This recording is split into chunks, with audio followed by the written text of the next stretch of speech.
News first ಆಯೋಜಿಸ್ತಾ ಇರುವ ಕರ್ನಾಟಕದ ಅತಿ ದೊಡ್ಡ ಇವಿ ಎಕ್ಸ್ಪೋ.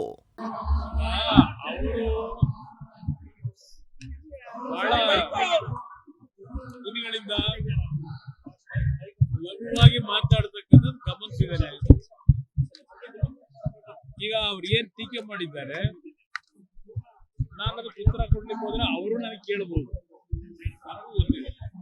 ಆದ್ರೆ ಅವರು ಹೇಳ್ತಾ ಇರ್ತಕ್ಕಂಥದ್ದು ಏನಿದೆ, ಈಗ ಎಲ್ಲದಕ್ಕೂ ದಾಖಲೆಗಳು ಕೇಳ್ತಾರಲ್ಲ, ನಾನು ಹೇಳಿದ್ದಕ್ಕಾದ್ರೂ ಕೆಲವು ದಾಖಲೆಗಳಿದೆ. ಈಗ ಅವ್ರು ಏನ್ ಹೇಳಿದ್ದಾರೆ, ಏನ್ ದಾಖಲೆ ಇದೆ, ಮಂತ್ರಿಗಳಲ್ವಾ ಅವರು, ಆ ದಾಖಲೆಗಳು ಅಂತ ಬಿಜೆಪಿ ನಾಯಕರಿಗೆ ಕೇಳ್ತಾರಲ್ಲ, ಏನಾದ್ರೂ ಒಂದು ಈ ಸರ್ಕಾರದಲ್ಲಿ ನಡೀತಕ್ಕಂಥ ಅಕ್ರಮಗಳ ವಿಷಯದಲ್ಲಿ ನೀವು ಏನ್ ಹೇಳಿಕೆ ಕೊಟ್ಟಿದ್ದೀರಿ, RSS ಪಕ್ಷ ಬಿಜೆಪಿ ಪಕ್ಷದ ಬಗ್ಗೆ ಏನ್ ಟೀಕೆ ಮಾಡಿದ್ದೀರಿ, ನಿಮ್ಮ ಹತ್ರ ಇರ್ತಕ್ಕಂಥ ದಾಖಲೆ ಜನಗಳ ಮುಂದೆ.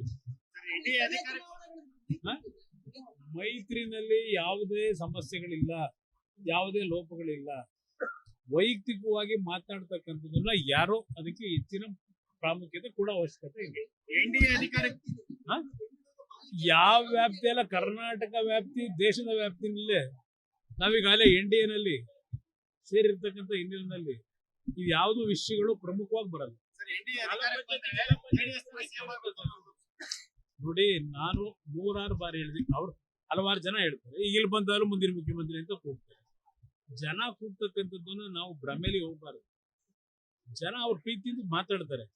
ಇಲ್ಲಿ ಪ್ರಶ್ನೆ, ಮಗು ಹುಟ್ಟೋದಕ್ಕಿಂತ ಕುಲಾಯಿ ಹೊಲಿಸಿದ್ರು ಅನ್ನಂಗೆ ನಾವು ಅದ್ರ ಬಗ್ಗೆ ಕನ್ಸ್ಕೊಳಕ್ಕಾಗತ್ತಾ? ಈಗ ನಾನು 2 ಬಾರಿ ಮುಖ್ಯಮಂತ್ರಿ ಆಗಿದ್ದೆ, ಜನಗಳ ಆಶೀರ್ವಾದದಲ್ಲ, ಅದನ್ನ ಈಗಲೇ ಹೇಳಿದೆ.